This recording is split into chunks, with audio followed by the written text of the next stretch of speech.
we'll send you the access to the, we have to figure out how to do it. What we had planned did not work.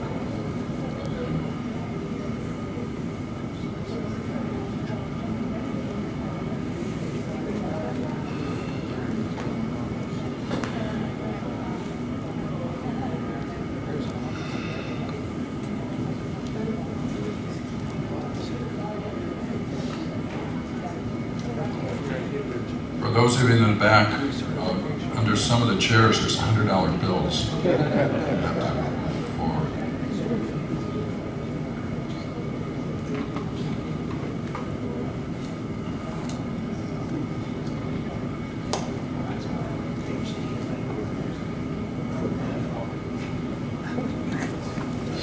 Oh,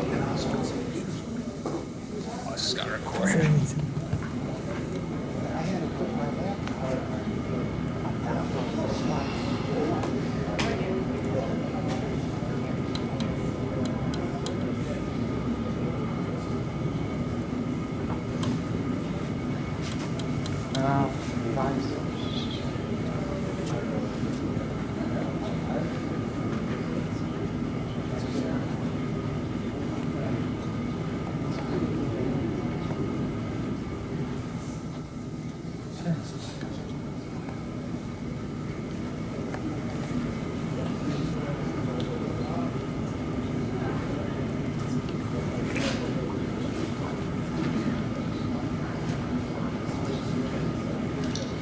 How many of you are flying northeast?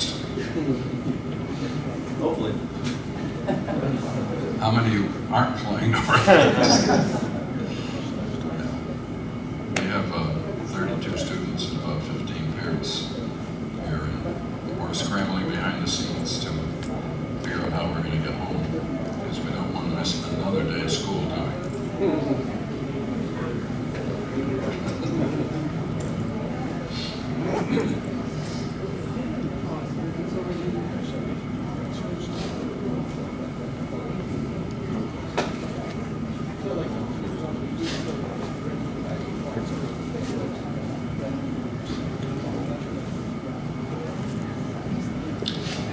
So I'm a teacher, I like to experiment. Do me a favor, turn to the person next to you, and if you don't know them, introduce yourself.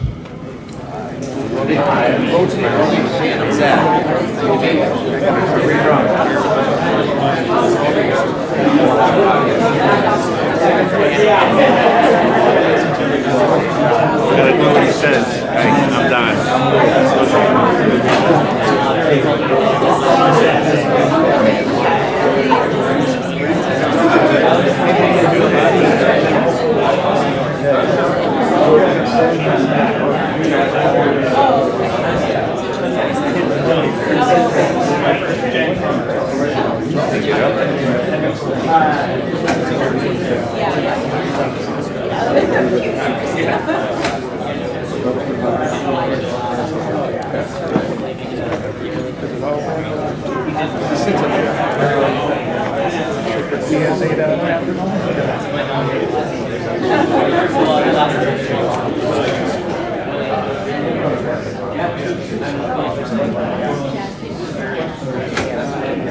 All right, good afternoon. I'd like to welcome everybody to what's going to be a really awesome presentation. Just a quick reminder that let's have all cell phones have to be on silent. Take photos or anything Gen related, make sure to the hashtag, what is that, the hashtag Gen 2024, sorry, I'm not. But anyway, we've got a really great presenter here with us today. He's teaching at the Milton Academy in Massachusetts. Go Milton! Hey, Milton! Hey, we're in Massachusetts now for a second. Without the snow, it's even better. And he's worked in the Jamie Aebersold camps, veteran of jazz education, and he has a new book coming out. Oh, there it is. I just Walking Baseline Construction and F Blues. Ladies and gentlemen, welcome Bob Sinnerberg.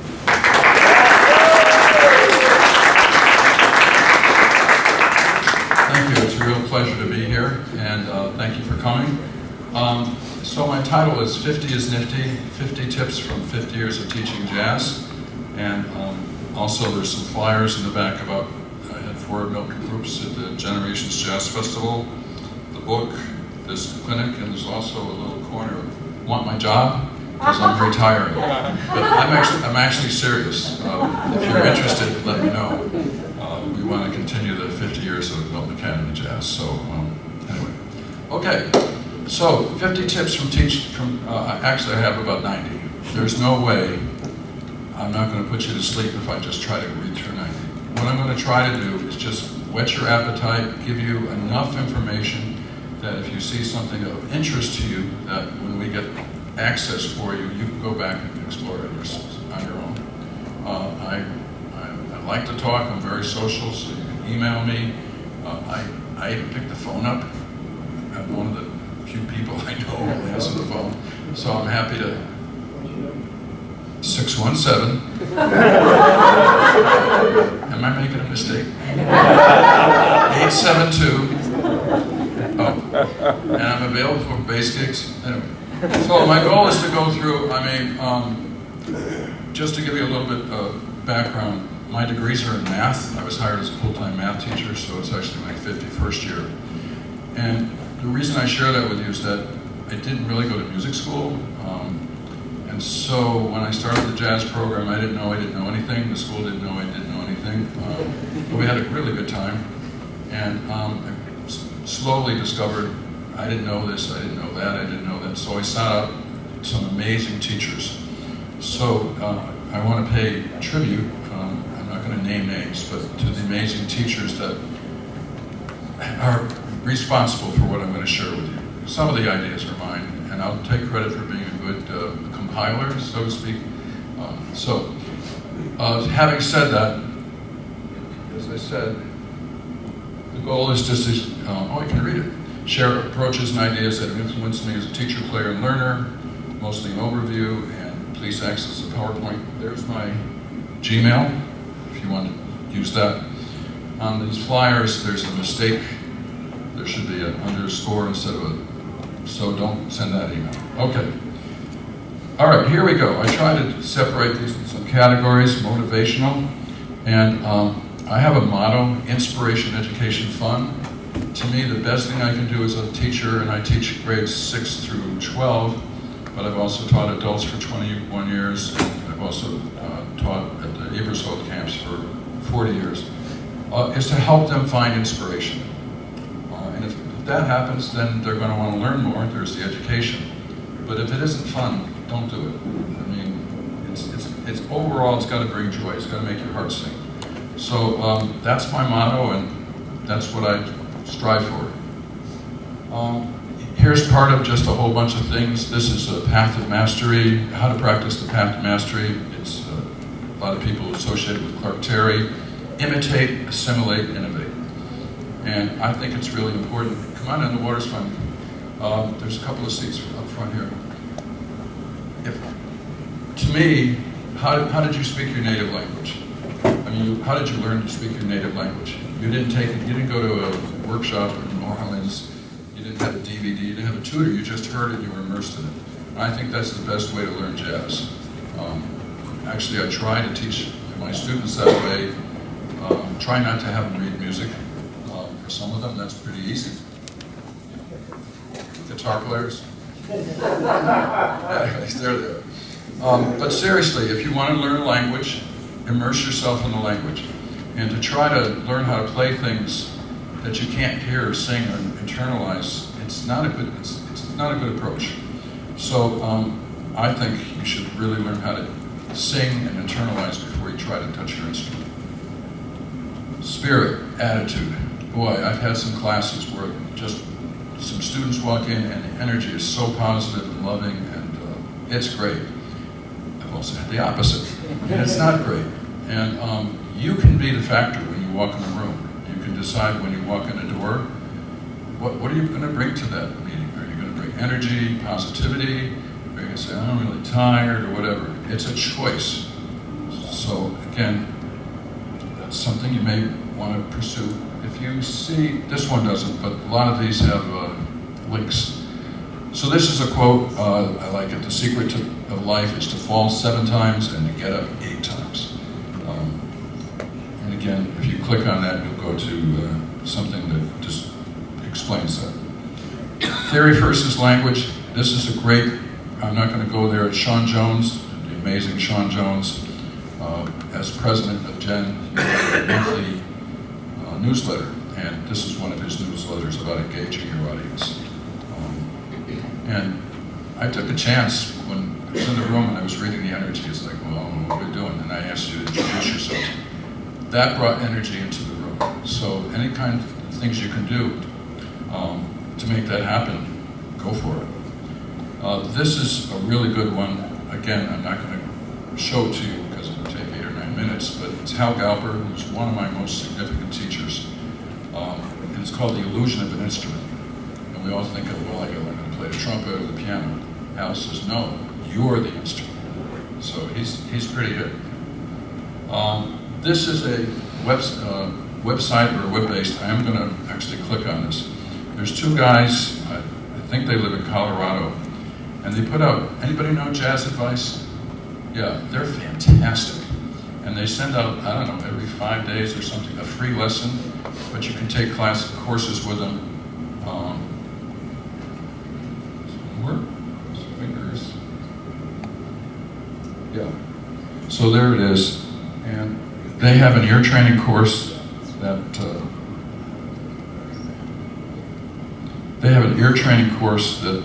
is the second best way to train your ears. It's really terrific. Go ahead. What's the first one? Thank you. Just go listen to music and start playing. Don't try to think, oh, this is a, Mixolydian scale. Just copy it. And later when somebody said, you played a diminished whole tone scale, I said, I did. I mean, that's really difficult to do in this day of, I want to get to it, but that's the best way to learn, I think. But their ear training is pretty good. This is another one of their lessons, how to overcome creative blocks in jazz improvisation. It's an article, again, it's free. Another one, 15 mistakes beginner jazz improvisers make. Play with conviction. I love this. Even though I had 50 years of teaching jazz, the last 2 summers I took a week-long course. One of them was how to teach beginning jazz. I think I have a little experience in that, but I really want to learn. And there's a guy from Eastman, Chris Azara, who had a different style of teaching, and I just wanted to check it out. And I stole this quote from him. He said, the best thing somebody can say about your solo is that you played with conviction. Not necessarily they liked it, but in other words, you said something that meant something to them. If you play, well, maybe there's some people in the room like, but the next day, nobody's going to go home and say, boy, that G7 sharp 9 chord was really great. They don't care about that. They'll remember how they felt when you heard you play. So that's, I think, where the goal is convince them that you played something from your heart. I like these little quotes. Thank you, Oprah Winfrey. Love is in the details, and really is. If you think of the masters, just the little details that they add are just makes such a big difference. So paying attention and mastering a small amount of material is worth its weight in gold. Another Oprah quote: the difference between ordinary and extraordinary is something a little extra. Get it? Okay. Sorry, Oprah. Maybe I didn't sell it well enough. Okay. This is a cool one, and I'm going to just flick on this. I've created a Google site, Google Docs, I guess you'd call it, for jazz quotes. I think there's 8 or 9 pages of them. It was really fun to collect these. Maybe you could add to them. Yeah. Again, we don't have time to really go into the weeds, but there's a lot of fun ones, and there's, I think, a lot of inspirational ones. Okay. So these are a couple of books that have really helped shape me into whatever kind of teacher I am at this point. Effortless Mastery, many of you know that about Kenny Warner. Totally useless fact, when I moved to Boston, I answered an ad and I became Kenny's roommate for 9 months. Yeah, that was interesting. And then Free Play is a book that a lot of people have enjoyed. The Talent Code is something I really, really, really encourage you to dive into. There's another book called The Outliers, but it talks about how people get really, really good at things. And it talks about coding your neural pathways with myelin. And it's a great book. If you click on this, you'll see a video by Daniel Coyle, the author. Has anybody read that book? So it's really shaped my playing because there's 3 qualities that make people great. One is deep practice, where you actually learn more if you, I don't want to say make a mistake, but if you play something that you didn't intend, and you go back and you figure it out, why did I do that? And then coaching, because you need coaching to guide you. And the last one is passion, because in order to get enough myelin to really make you masterful, it takes 10,000 hours. So, you're young ones, you gotta like look. I can honestly say, after COVID, I'm 74, I feel like I have 10,000 hours of walking baselines, and it just feels so liberating that I don't have to think about it. And it's, I can't do it with solos, but walking baselines, and so 10,000 hours, it's a goal that is worth it. Okay, we're going to switch gears now and switch a little bit to foundation. And I'm a chord tone guy. A lot of jazz improv teachers use chord scales. I'm not saying that's bad or that's wrong, but I had teachers that focused on chord tones. What can you do with chord tones? So I'm going to share some highlights of some things that may be new to some of you. And there's also a method book that compiles all this stuff. It's called Pathways Towards Greatness. Oh yeah, I wrote it. So I guess I'm trying to sell this. I can't say smart music. It's music, make music cloud. Is that correct? Thank you, Alfred Publishing. Yeah, so it's changed its name, but it's an interactive, and you'll see what it is. And also this book, the base book, is totally based on chord tones and what you can do. It's really simple because every exercise adds one little component. So I'm going to take you through a couple of the exercises here so you just get a sense of this. Is the book for sale here? The book, there might be some left. If there are, he's going to walk up here at 4:45, but it's pretty close to being sold out. And I know, Thomas, you probably bought 80 of them, right? I auctioned that. No, but and also there's a digital version of this too.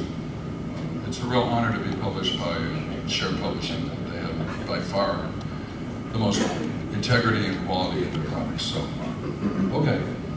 So Pathways Towards Greatness. Notice it doesn't say to greatness; it's towards greatness. Maybe Sonny Rollins got there, but it's a pretty lonely group of people who got there.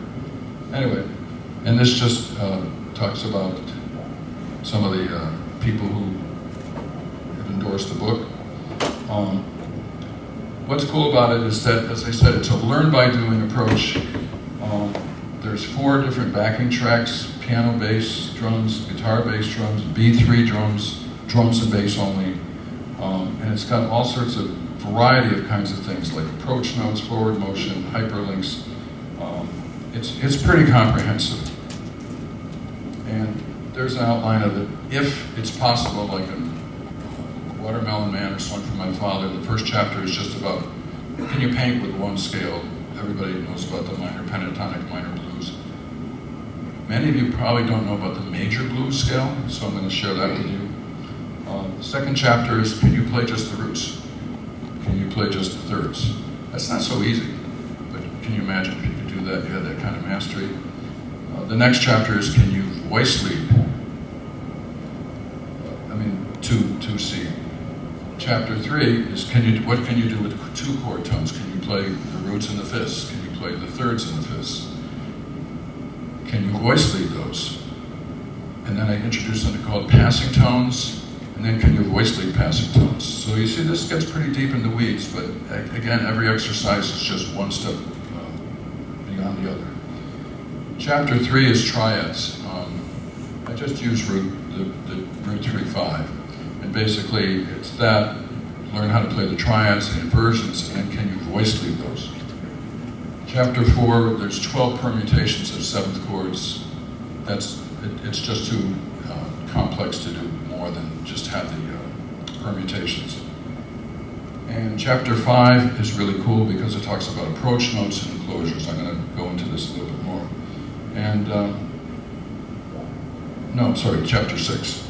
And then chapter 7 is just a summary of everything in the book. So anyway, I just want to show a little bit of this because if you can do the exercises correctly, it's not useless, but you need to have them down so it works on the bandstand.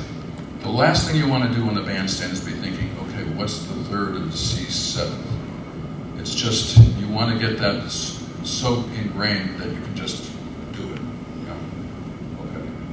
So here's the major blues.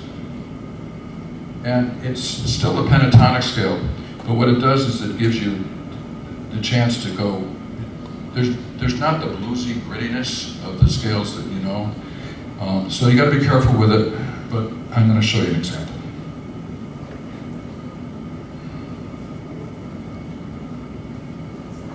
Come on, you can do it.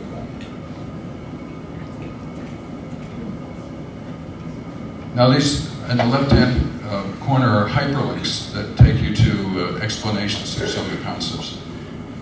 We actually broke them, finishing the Chuck Scher book, we had to redo my website, so they'll be up and running probably in a week. But one of the things about smart music is to get it to swing. So do that.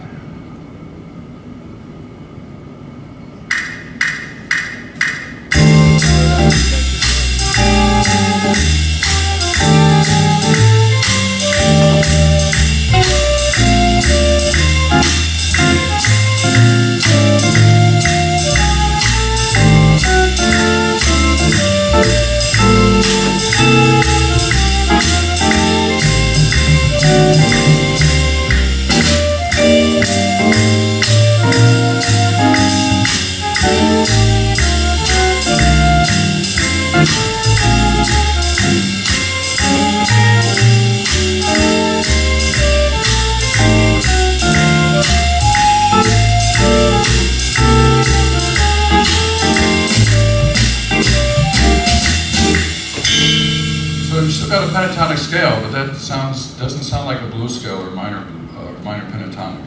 So that's pretty cool, I think. Okay.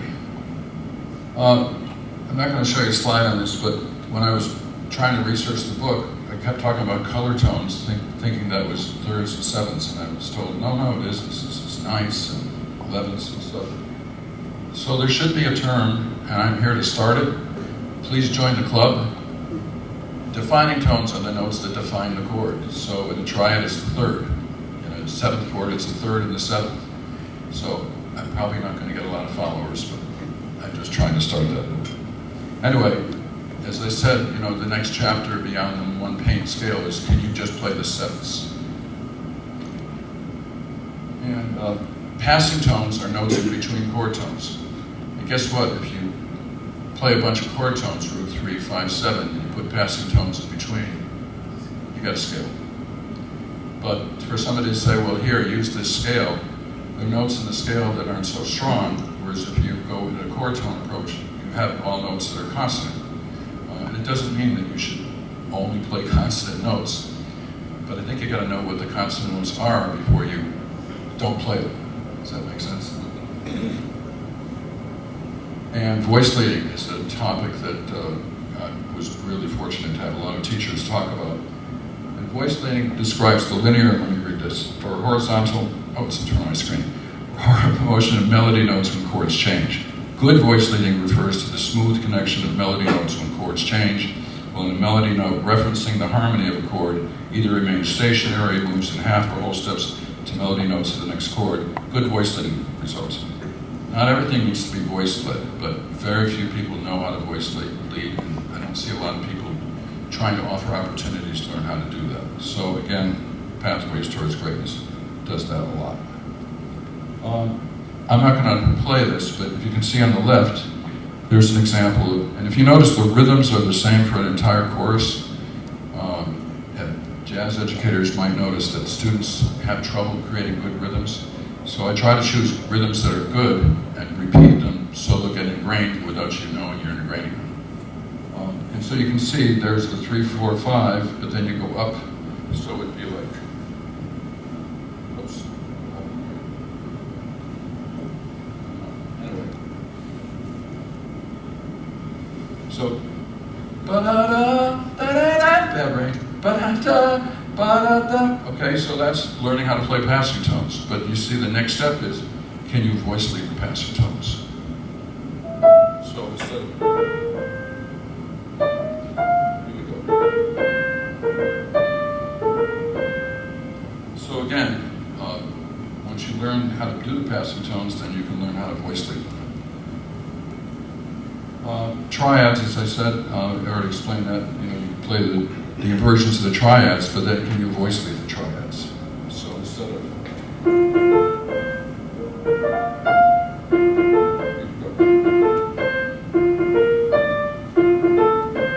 so those are things that are, I think, are challenging to learn how to do.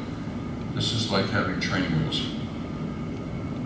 The seventh chords, again, it's just too complex to try to do voice leading and all sorts of stuff. So all I did in the book was just permutate those. And you can see there's 24 permutations.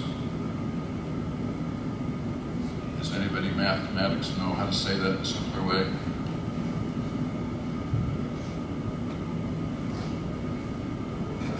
Four factorial.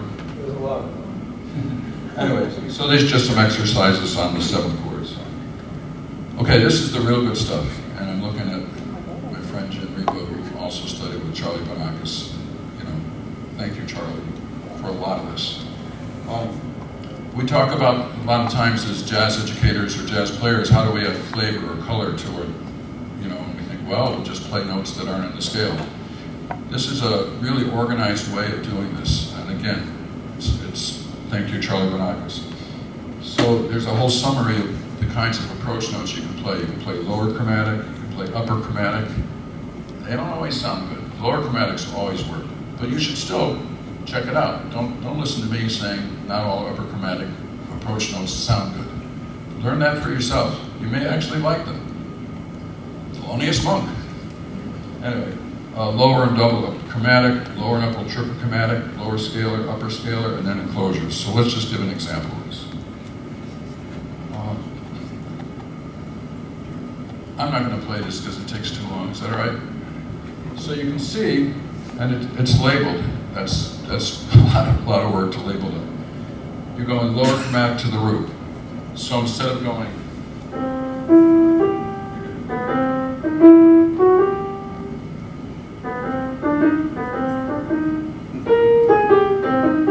oops, sorry. But again, you can see you can ingrain it just by doing it. And it builds on the fact that you know what the thirds and fifths and sevenths are already. Okay, here it's just a lower double chromatic. A lot of these things sound really good and they add a lot of flavor. And again, now here's a pathway that will help you, instead of just like, well, just play some other notes. Enclosures are really cool because what is an enclosure? Well, it goes above the target note and then it goes below the target note and it kind of squeezes it.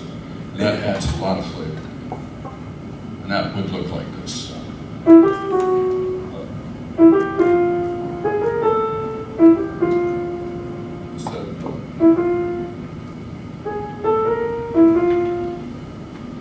And another forward motion. This is a really, really important topic. And again, Hal Galper, thank you for making me learn this. Everyone, when we think our way through solos, we think about beat one is the chord, and then we play away from the chord. That's actually backwards. Beat 1 is the strongest beat in the measure, and solos are best done. I mean, if you listen to a speech, the climax of the speech is what you take away. And so we, almost all of us, play backwards if we think our way through, because we wait for the chord and then give an answer to the chord. This has you playing ideas where you end on beat 1. So it's actually, you have to start thinking a measure ahead.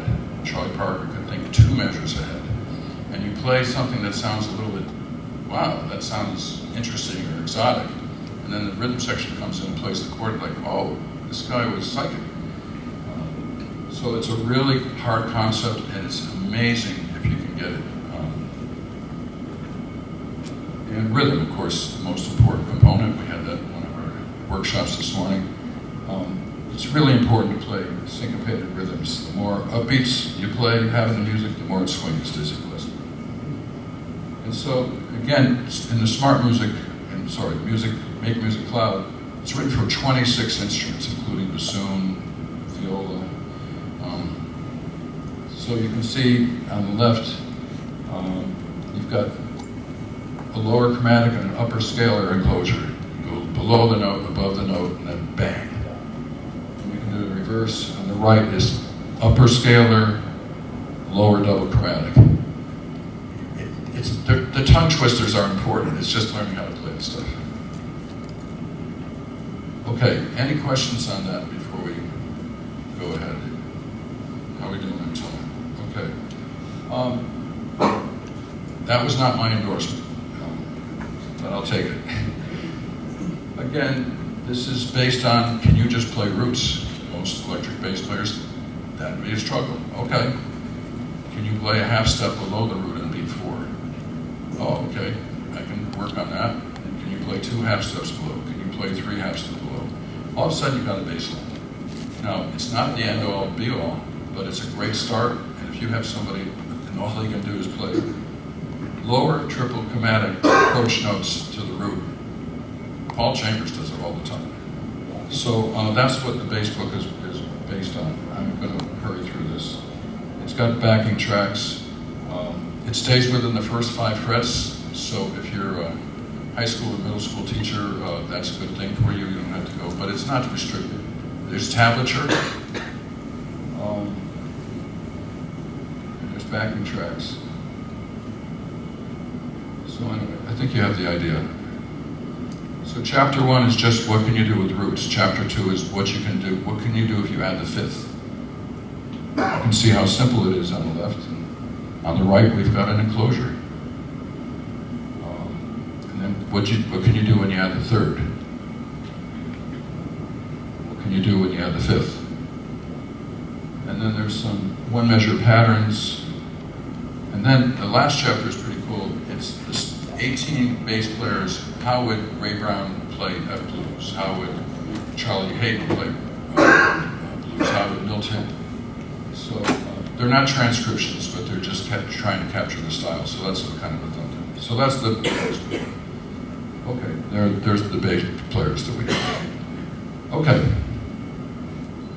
And this is just something that's hyperlinked in the book. It's just 3 pages of how to make your bass lines feel good. Basically, you need to hear 8th note triplets even though you're going to play quarter notes. If you can hear that, your phone's going to ring off the hook.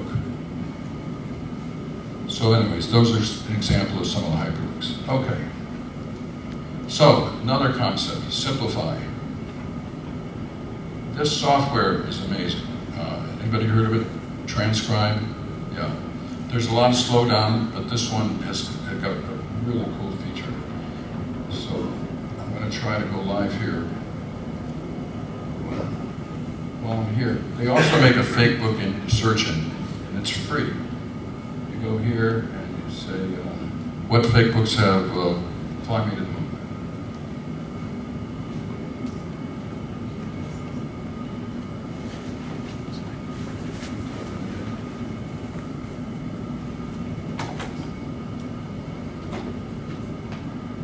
All the fake books that have Fly Me to the Moon. It's incredibly free, part of Transcribe. I'm going to get back to Transcribe.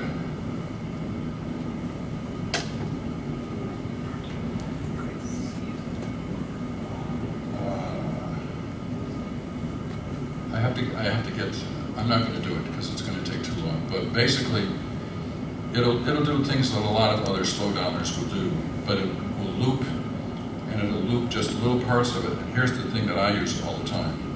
You can highlight 4 measures. You can say, loop this, you can set the tempo anywhere between 20 and 200 of the original tempo. And then you can just say, play this 8 times and loop that 8 times over and over, and you send it to a student. It's so simple to do. It's a lot simpler than it would be for me to show you because of the technology. But trust me, this is, and I've had it for almost 20 years. It was a one-time fee, $50 for a single purchase. If you get 3 people, 3 or 4 people, it goes down to 40. And if you get more than 5, it goes down to 30. Upgrades twice a year, never, it's amazing. I highly recommend it. Okay.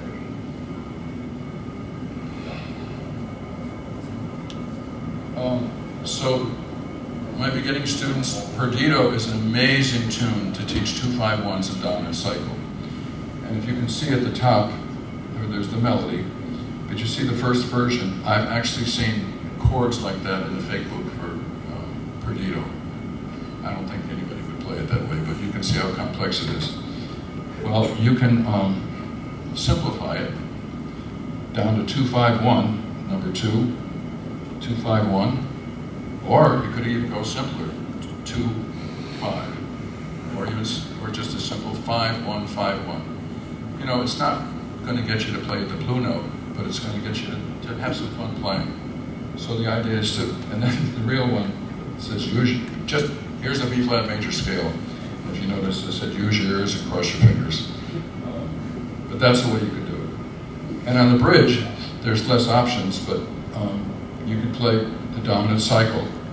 But what you can do is play a D dominant 7th in the first 2 bars, and then instead of a G dominant 7th, you can play the 2 of G dominant 7th. You can play a D minor. And that's easy for a learner to play a D 7th to a D minor 7th, then to skip around. So it's just a shortcut. It's not the end all and be all, but okay. So what? Is that an easier tune or a hard tune to solo on? It's both, isn't it? It's an easy tune because the chords don't change that much. It's a very difficult tune because it's so easy to get lost because there aren't the benchmarks of, oh, there's a dominant 7th chord. So what I have my students do, the first time around, if you're not playing, if you don't have your instruments in your hand, you clap 4 times. And you help your brothers and sisters in the jazz class, right? Okay. The second A section, you clap once. In the bridge, you clap twice. So if you're playing and you hear 2 claps, that means you better go up the half step. In the last section, you clap once and you come down. So it's just a little gimmick that is pretty helpful. Skill building.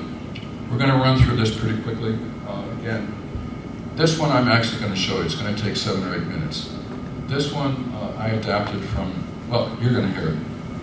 This can change your musical life. It has changed mine. So here's a professionally made video by a Hollywood producer. Oh, my wife's in the room. She did it.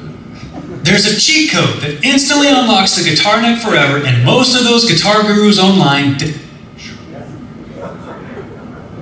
I'm going to leave I call River of Rhythm. It's adapted from a book called Super Chops by a guy named Howard Roberts, who started the Guitar Institute of Technology. And this is an out-of-print book. I looked it up the other day. It's $250. You don't need the book. I will tell you. Buy my book instead. The purpose of this exercise is to learn how to flow, to learn how to connect rhythmically, to learn how to hear subdivisions. And so basically the premise is that I'm going to play a backing track. I'm going to play it at metronome marking 60, and I'm going to play it, I'm going to improvise, and I'm going to play 8th notes. The goal would be to play this for 10 minutes at a time, non-stop. It's challenging for horn players because you got to breathe. But I'm going to just go continuous for eighth notes. I'm not going to play for 10 minutes for you, but I'm just going to give you an idea of how it will work. And I put an adaptation in that you don't have to put in, but I'm not going to stay on a note. I'm not going to allow myself to go. I'm going to have to move every eighth note. And the goal is just to keep moving, to feel the pulse. The goal is really to change your hearing so you hear eighth note subdivisions. All right? So I'm going to put on a B-flat blues, and I'm just going to go for it. And it's not, I'd rather play rhythms that feel good than play correct pitches. So that is my goal. And let's see what happens. Here we go.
I did it. Howard Roberts suggests you do it 3 times a day for 10 minutes at a time. I suggest that you space it out. I did it in 1984. I did it 10 minutes at a time. I spaced it out, and I did it twice a day on electric, twice a day on upright bass. And then on the 7th day, I rested. And then the next day, I took it. The next week, I took a different tune. I skipped it up to 66, and again, I did the same thing. And after the 7th week, on the 8th week, what I did is I went and I slowed the tempo down, but I played 8th note triplets. Da da da da da da da da da da da. And I kept stepping that up. Now, on upright bass, when you get to week 14, you're playing a measurement marking 300, and I didn't want to have to lose my ability to play the bass, so I stopped. But had I not stopped, the last 6 weeks I would have gone and I would have played a combination of 8th notes and 8th note triplets.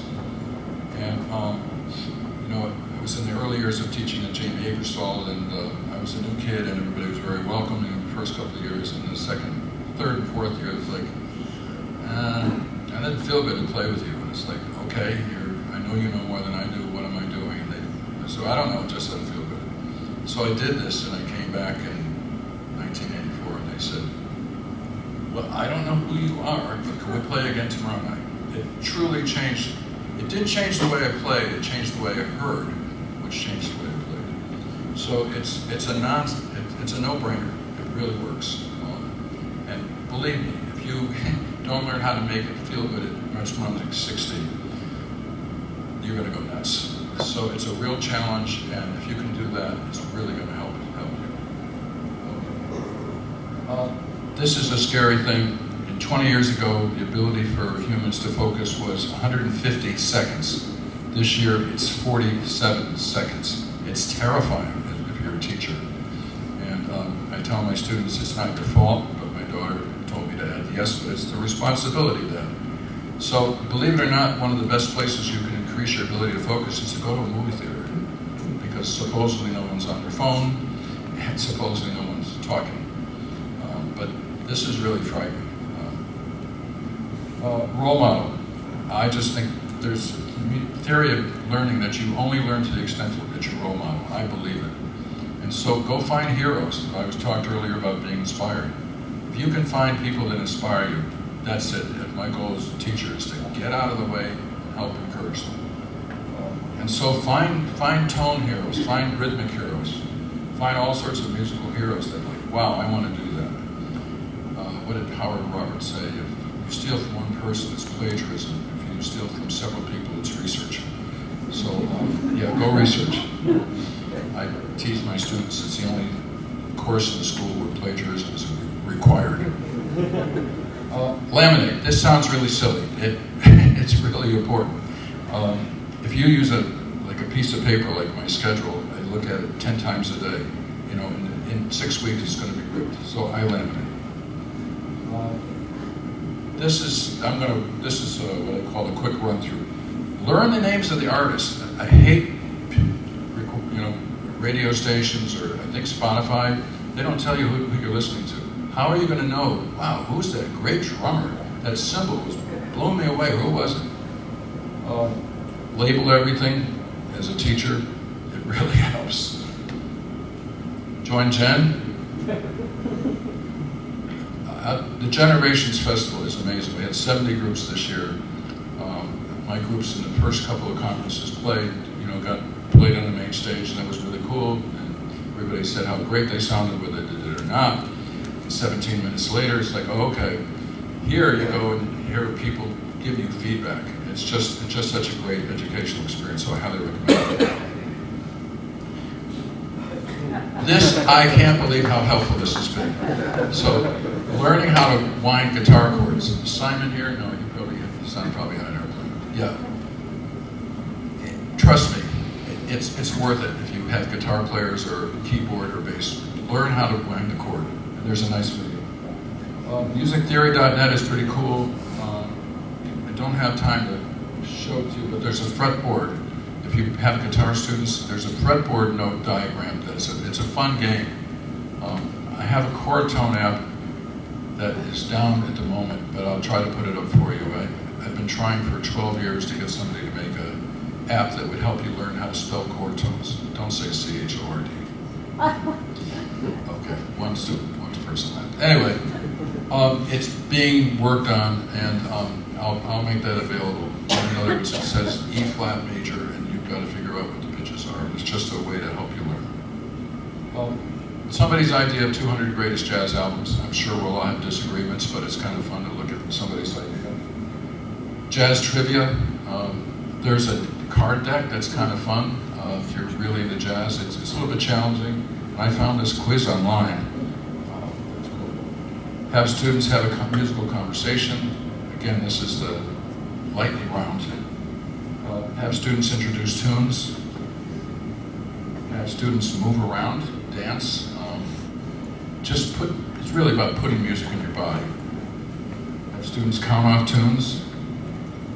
I just ran into Matt Wilson in the elevator. I learned this from him. He did a workshop at one of the Gen conferences, and as he was going, I said, "Matt, I'm stealing your stuff today." Anyways, get rid of the moat between the front row and the audience. You know, people come to hear you play. They already know what they're getting. It isn't like, you're going to a sports event. I'm stealing this from Victor Wood. He did this. And yeah, you've got them on your side already. So they want you to succeed. So, share it with them. Engage them. Pull them in. You want them to feel like, you want them to feel tomorrow like, wow, I was really heard. Plan the first idea of your solo. If you have a better idea when your turn comes to solo, great. If not, you're not going. What do I do? Perform off campus. Now, perform off campus can go down the street to another school. It can be to go to a nursing home. It can be to take a trip to New Orleans. Our school has been amazingly blessed to go to South Africa 13 times, but just get out of your campus. You can learn, I'm just going to make a number of 20 times more playing for somebody in a concert or a performance than you can in your classroom. Just heightens the sensitivity and awareness. Leave space in your solos.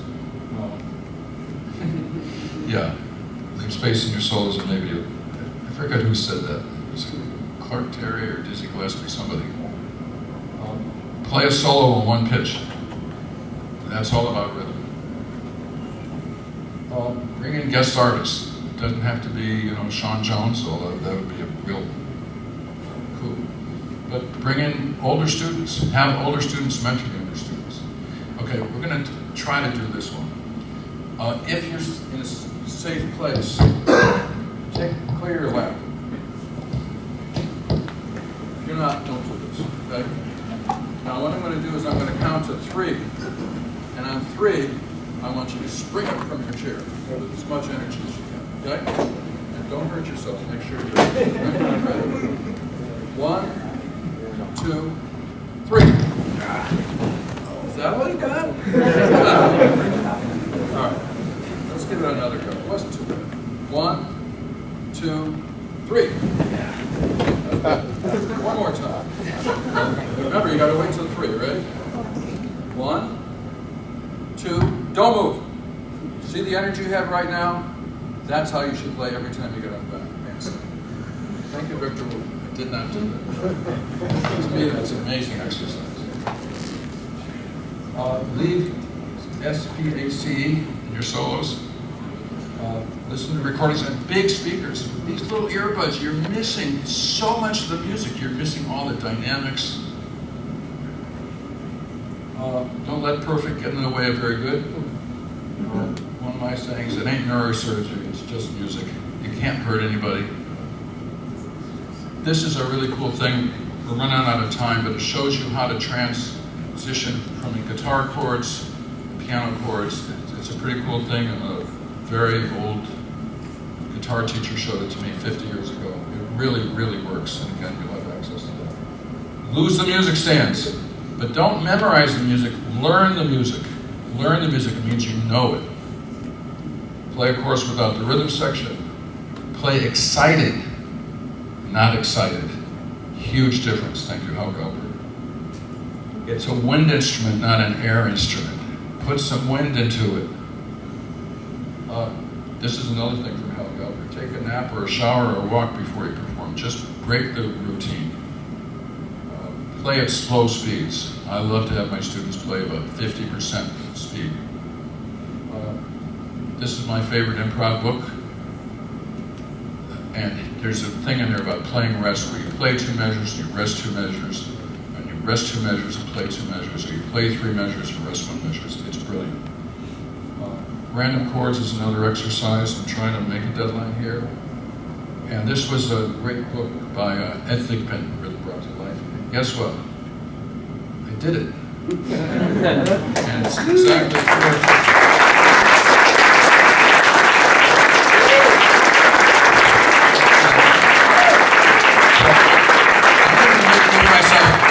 credit as having a bass player who has great time. We have, are there any left? Bob? Got 5. Do you have any books? Got 5. So there's 5 bass books back there if you want. And I really want to thank Share Productions. It's such an honor to be published by them. I also want to thank Alfred and Make Music Cloud, which has the smart music. It's not smart music, but anyways, Song for My Father and Ed Blues are up there. There's an agreement to write 16 books, but it's all the same book. It's just applied to different tunes. There will be 11 more bass books. Again, it's the same book, it's just applied to 11 different tunes. I want to thank Jen, and I want to thank Kevin, our volunteer who's running the room, and I want to thank you. Let's just go back to the QR code if you want. And I'll stick around for a few minutes if you want. Thank you, thank you, thank you. I hope this was worthwhile for you. And have a good one.